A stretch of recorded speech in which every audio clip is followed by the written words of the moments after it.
Je crois qu'il y a un tabou sur la sexualité dans le sport.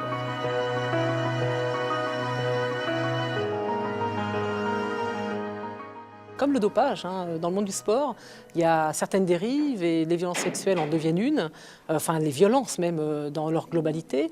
Et donc, comme le dopage, eh bien, on n'en parle pas. Qu'est-ce qui pousse, quelles sont les motivations profondes des violeurs ou des agresseurs dans le monde du sport? L'auteur de violences sexuelles dans le sport est un manipulateur. Il est calculateur. Voilà. Pour qu'il puisse arriver à ses fins, tout en ayant toujours la main sur sa victime. Et c'est pour ça que dans le sport, on a souvent des victimes sur des longues périodes.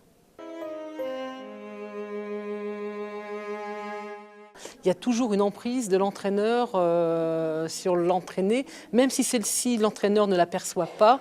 Il y a quand même le besoin de plaire, il y a la transmission du savoir. Et puis pour l'entraîner, c'est surtout de faire plaisir à son entraîneur, qui bien souvent est quelqu'un qui est un peu idolâtré. Ça, c'est la première. Ensuite, l'emprise du pouvoir par l'entraîneur. Je suis l'entraîneur et j'exerce sur toi le pouvoir de sélection, le pouvoir de ta performance. Si tu ne fais pas ce que je te dis, eh bien, je ne t'entraînerai plus et tu seras moins performant. Et donc, ce besoin de réussite du sportif peut faire qu'il va céder aux avances de l'entraîneur.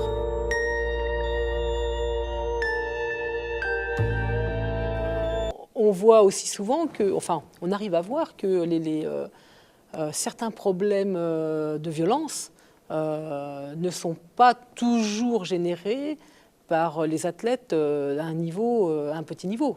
Il y a quand même des athlètes de haut niveau, des entraîneurs de haut niveau qui sont dans la violence tous les jours, dans la violence par rapport à leur corps, parce que la violence sexuelle, c'est une forme de violence, mais il y a des entraîneurs qui sont violents avec les athlètes, sans pour cela aller jusqu'à la violence sexuelle. Je parle de harcèlement. Le harcèlement moral, c'est une violence. Et la violence sexuelle, c'est une des violences qui, à un moment, se traduit ou pas. Effectivement, il y a des bénévoles qui interviennent auprès des enfants dans des sports voilà, où le rapport au corps est très important, sans pour cela que l'on sache s'ils ont fait l'objet d'une mesure ou pas d'interdiction, s'ils ont eu des condamnations.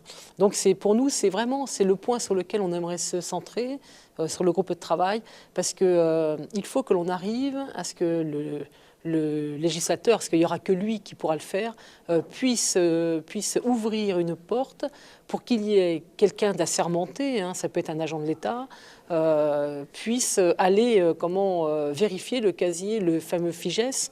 Donc c'est des personnes qui ont été auteurs de violences sexuelles. Voilà, il faut qu'on puisse avoir accès à ce fichier, ou au moins au B2 aussi, parce que sur les B2, il y a quand même des gens qui ont eu des condamnations. Donc ça serait vraiment très important, mais ça serait aussi une révolution. Après, c'est vrai qu'aujourd'hui, la personne qui va enseigner en Savoie, qui mute ou qui s'en va dans le Nord, on ne peut pas le suivre, on ne sait pas. Il n'y a que la presse ou le milieu, le petit milieu dans lequel il baigne, qui peut nous dire attention. Il faut que tous les acteurs soient formés. Et quand je dis tout, c'est les sportifs, c'est l'encadrement, c'est l'environnement, c'est la famille. La famille, ce n'est pas une formation qu'ils vont avoir, c'est une information. Attention, vous mettez votre enfant dans un club, ou attention, vous mettez votre enfant dans un sport-études, il peut y avoir des dérives de ce type-là. Donc voilà les signes pour. Surtout, il y a ce fameux fichier des bénévoles. Pour y avoir accès, le seul moyen que l'on pourrait, c'est d'obliger les bénévoles à prendre une licence. C'est-à-dire qu'on ne puisse pas exercer l'activité de bénévole, même avec un prix symbolique, je le disais tout à l'heure, qui repose uniquement sur le prix de l'assurance. Voilà, c'est la part obligatoire. Donc ça peut être 1 euro ou 2 euros. Mais il faut qu'on puisse avoir un suivi, qu'on puisse les identifier, de façon à croiser tous les fichiers.